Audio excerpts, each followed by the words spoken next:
Hi అండి, chicken pulao అయితే చేసుకున్నాండి. ముందుగా అయితే చికెన్ తీసుకొని శుభ్రంగా కడుక్కున్న తర్వాత అందులో అల్లం వెల్లుల్లి పేస్ట్, ఒక స్పూన్ ఉప్పు, ఒక స్పూన్ పసుపు, సరిపడ కారం, ధనియాల పొడి, మిరియాల పొడి, గరం మసాలా, బిర్యానీ మసాలా, జీడిపప్పు, కప్పు పెరుగు వేసుకొని బాగా కలిపి పక్కన పెట్టుకోవాలండి. ఇప్పుడు స్టవ్ ఆన్ చేసుకొని కడాయి పెట్టుకొని అందులో డాల్డా, నెయ్యి వేసుకొని హోల్ గరం మసాలా వేసుకొని బాగా వేగిపోయాక అందులో ఉల్లిపాయ, టమాటా, పచ్చిమిర్చి, కరివేపాకు, ఉప్పు వేసుకొని బాగా మగ్గబెట్టుకున్న తర్వాత అందులో నానబెట్టుకుని చికెన్ కూడా వేసుకొని కలిపేసుకొని కొత్తిమీర, పుదీనా కూడా వేసుకొని బాగా కలుపుకొని మూత పెట్టుకొని ఒక 5 నిమిషాలు 10 నిమిషాలు అట్లా మగ్గబెట్టుకోవాలండి. ఇప్పుడు 2 గ్లాసులు బాస్మతి రైస్ నానబెట్టుకున్నానండి.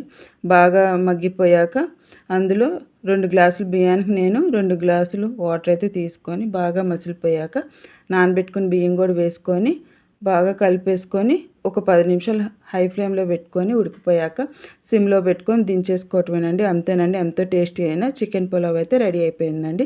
సబ్స్క్రైబ్ చేసుకోండి.